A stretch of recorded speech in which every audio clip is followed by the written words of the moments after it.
Yes, the sound that strikes terror in the hearts of all men. Don't worry, you haven't landed at your doctor for your annual physical. This is the Vintage Woodshop. I'm Sandy, and we're here to do a resin pour. This is the reason that I decided I needed to learn how to pour resin. So I've got this big chunk of wood. It has all kinds of voids in it. It is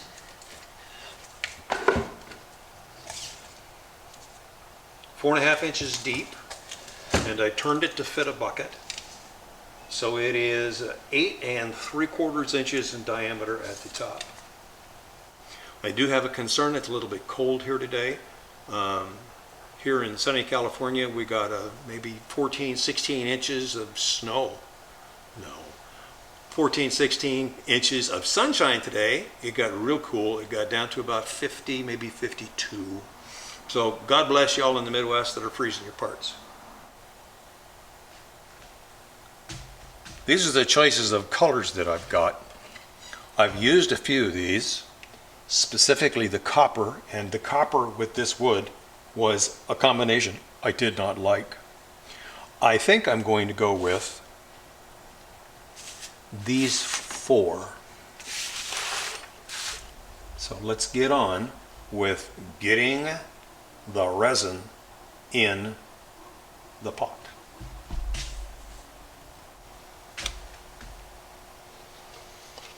I found it beneficial to make a mark on the cup into which I'm going to pour the resin at the two places. So I'm going to do a total pour of 750 milliliters. So I need to stop the resin at 500 and the hardener at 750, and I can see those lines very easily from inside the cup. Then once I've done that, I'm going to pour this, once it's mixed, into 4 separate cups and add the color.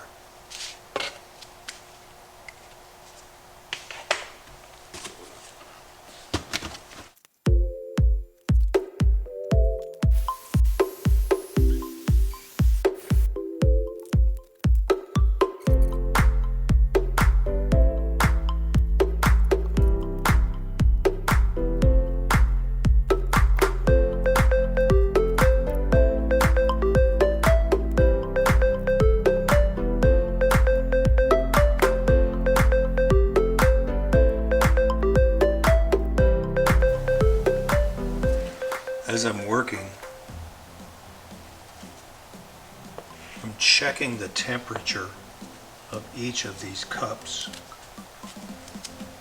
because this is a catalytic reaction going to happen here, and each of these is going to warm up. As they warm, they'll have a tendency to maintain their integrity as a color as opposed to blending with the others. But being the impatient soul that I am, I'm not going to wait much longer. They are warmer.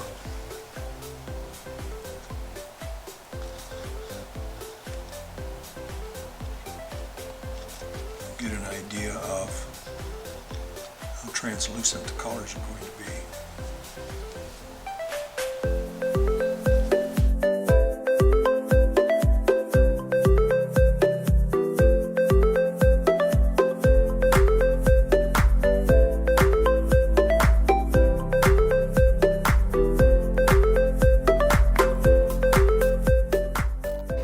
With all the colors, with all the resin that is in the mold with the wood, I need to tie it down so it doesn't float itself off the bottom.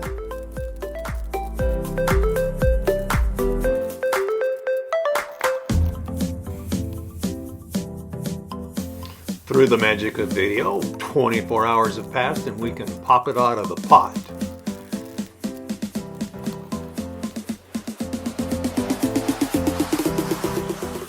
I edited out all of the violence and bad words that were undertaken while I was extracting the piece from the mold. Only to be interrupted by a delightful call from my cutie patootie wife, Tess. As I love saying, life with Tess is a hoot. Yes, my love.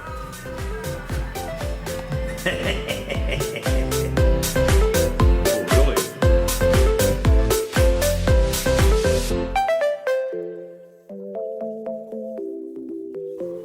You will see me stepping away from the lathe frequently.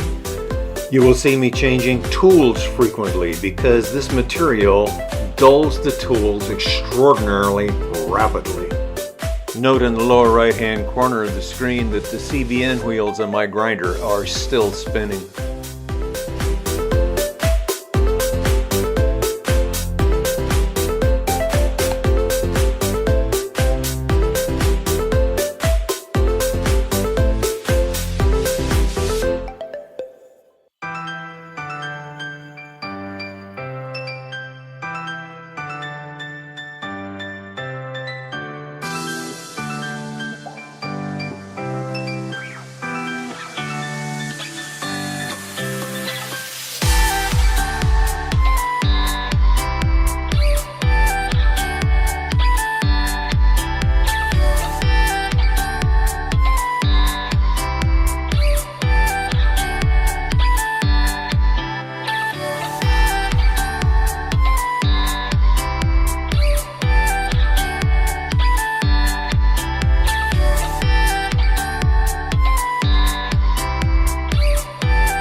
Working with resin kind of makes the shop look like the inside of a snow globe.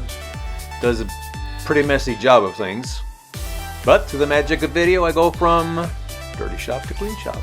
Too cool.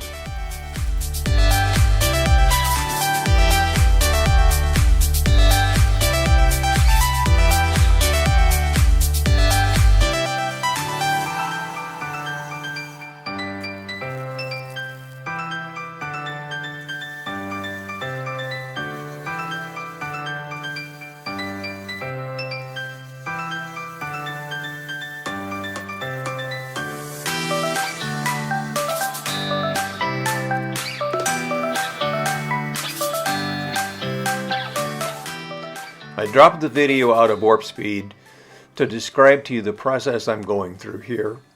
What I'm doing is, at this point, determining the depth that the knife is going to go to, and now deciding the shape of the core that I'm going to do. By moving the pivot point off center, it changes the arc and therefore changes the shape of the core. And as I have it set up now, I have the pivot point a good 1.5 inches off center. And tighten it down and go ahead with the coring process.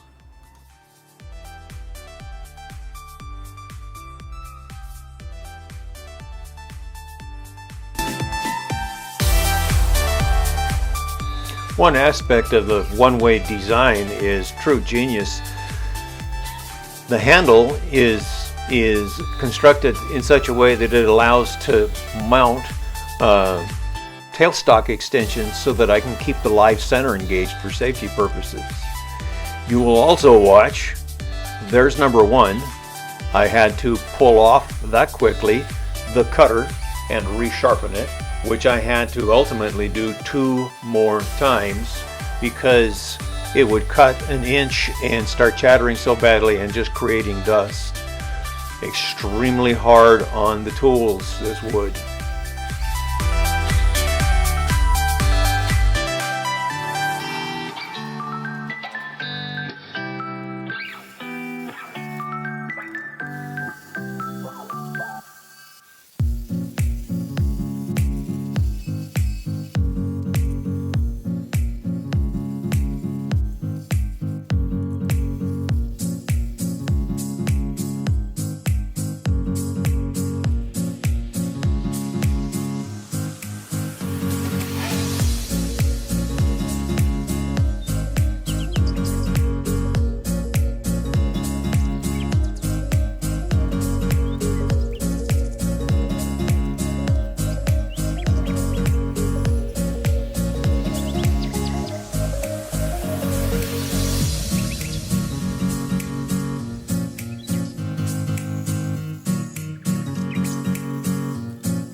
bottom section is nearly completed. I've been checking the thickness of the overall piece, doing some smoothing cuts with the various tools, but ready to pull this part off and put the piece that will be the cover onto the lathe and getting busy with it.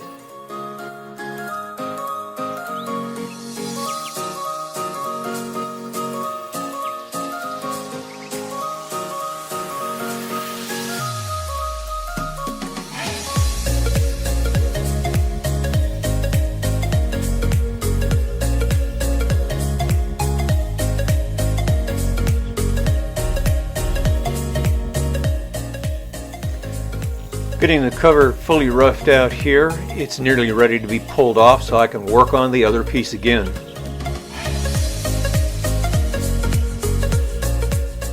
It was almost a waste of time to turn off the grinder. I visited it so frequently. But this was the beginning of the problem that I had with this project.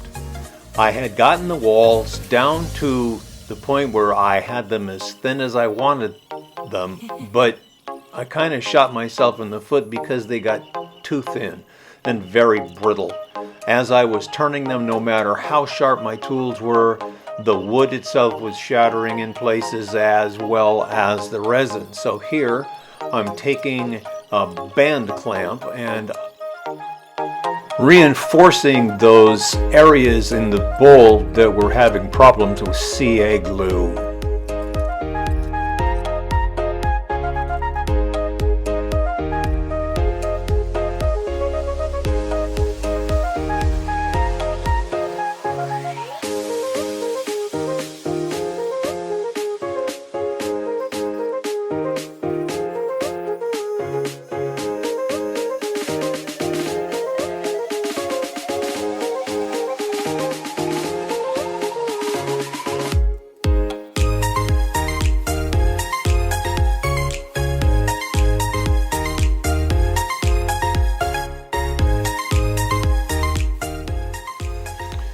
I keep turning and turning and gradually working my way down to the place where the cover ultimately fits in the bowl.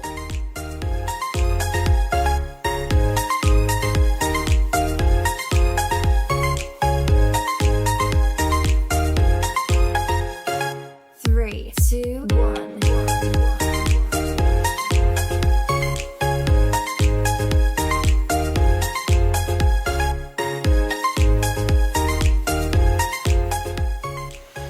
Yes, that flash you just saw was me replacing the blade on my Easy Wood finishing gouge after having sharpened it, so even the carbide tools dulled quite rapidly in this project.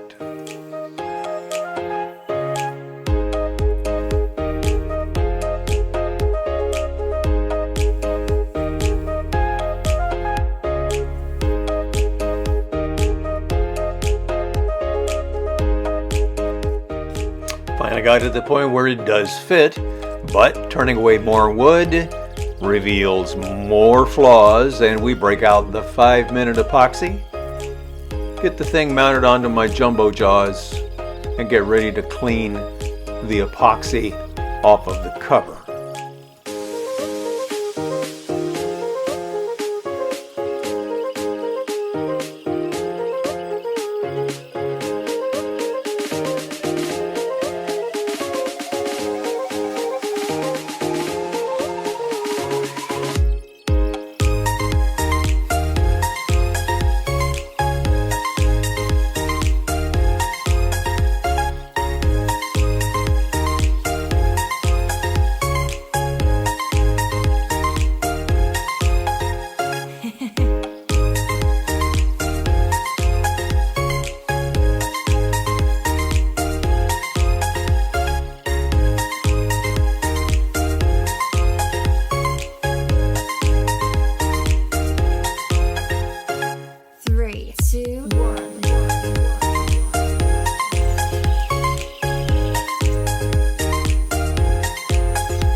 This is where I discovered my design wasn't working.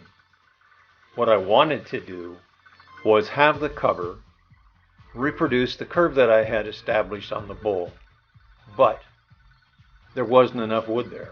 So it was at this point in time that I decided I needed to add some wood.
Oh no!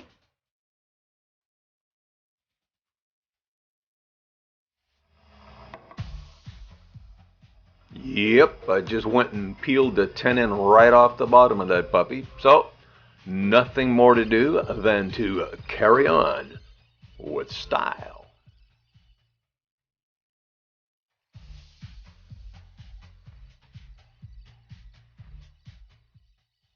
So all we had to do here was clean up the base a little bit. Make sure the diameter is exactly what it needs to be. And grab another piece of teak, spin it down, bore a hole, grab some 5-minute epoxy, slap it on there, and I'm back in business.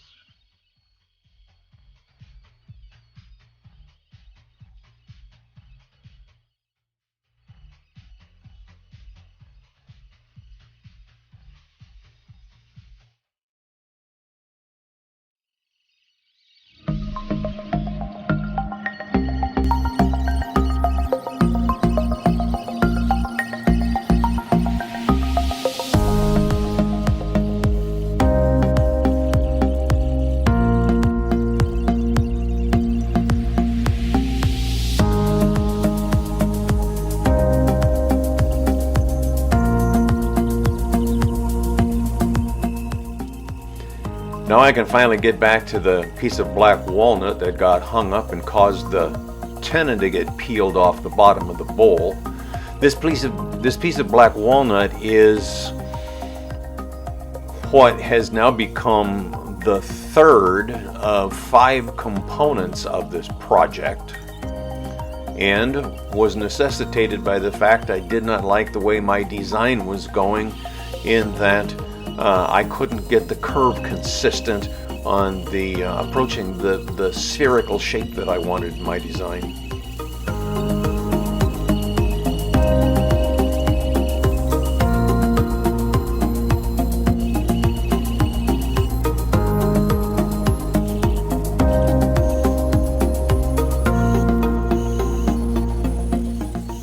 Note here I'm using the lathe and returning it in reverse.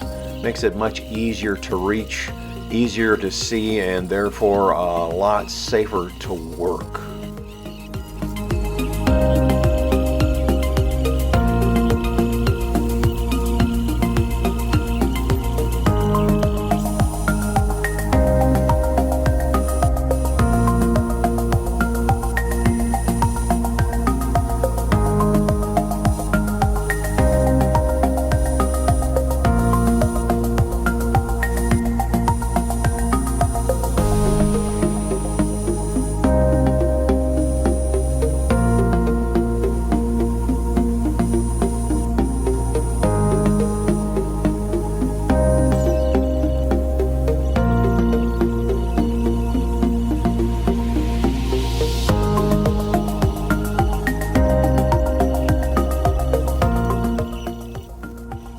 CA glue there to glue the dust from the sanding into the voids there between the black walnut rim and the very top of the bowl.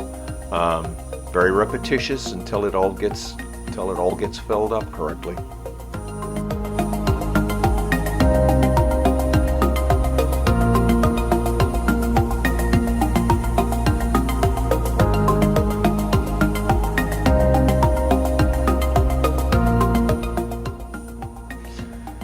And here's the fun part, putting on the abrasive paste and the polish. This is the part where you get to see all your work come to its glorious finish, watching all that grain and resin pop.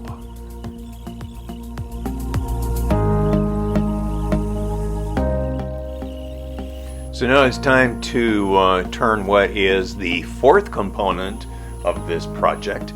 This is the piece of wood that I cored out of the chunk that I turned into the rim. Decided I was going to use it for a base, then decided it was too weeny and grabbed a bigger chunk of black walnut to turn into the pedestal for the project.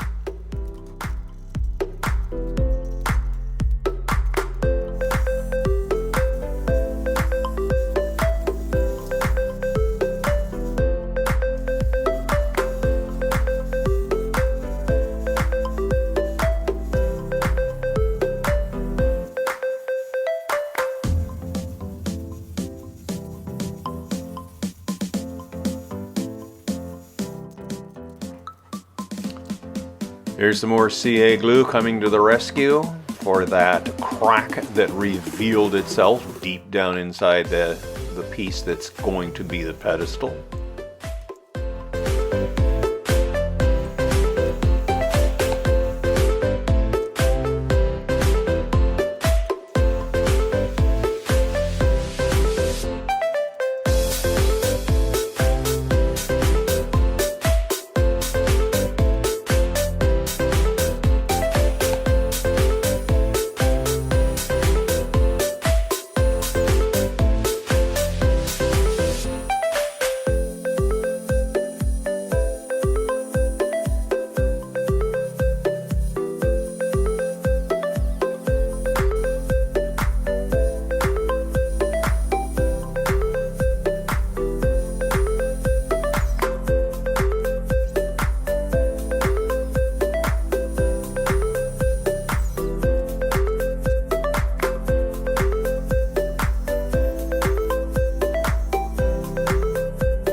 My lathe is a Powermatic 4224.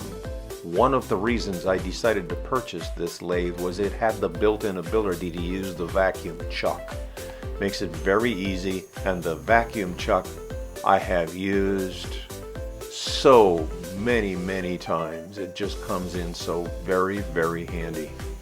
Here I'm turning that piece of teak down that I had to glue on in preparation for mounting the pedestal.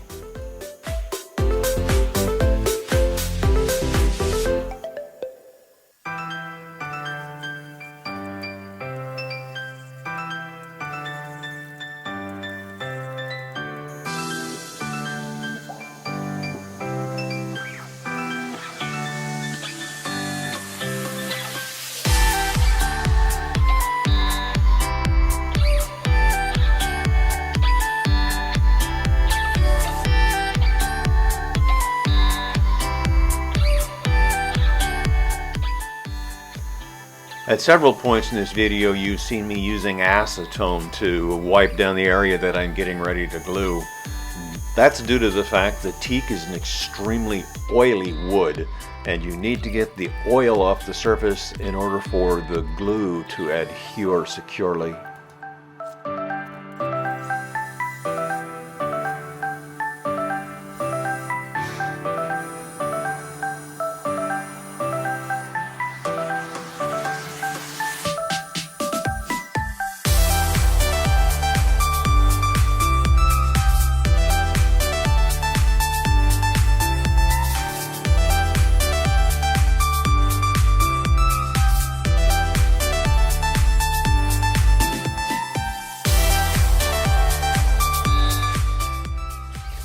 Cover's now nearly finished, so it's time to mount up another piece of black walnut. This is the fifth and final component in the project. This will be the finial that I will attach to the cover.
Once again, showing the versatility of the vacuum chuck.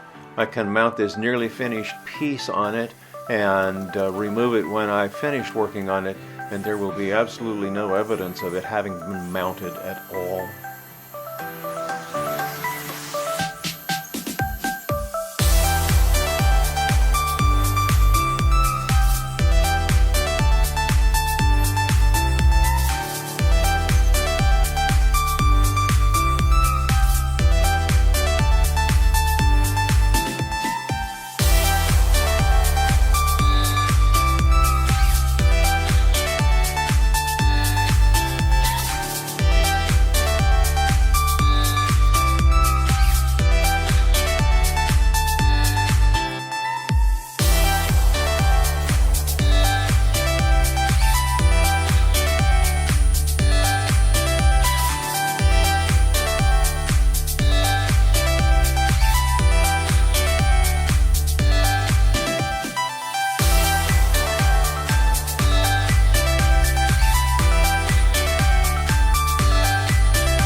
Now I have the pleasure of taking the cover off the lathe with the finial attached and putting it onto the bowl for the very first time as a completed project.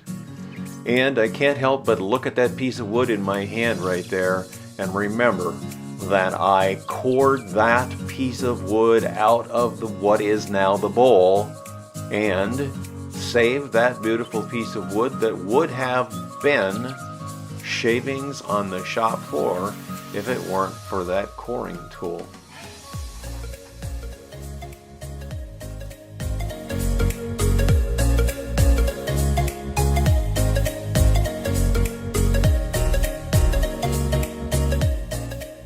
If you haven't subscribed, please do. If you enjoyed the video, please share.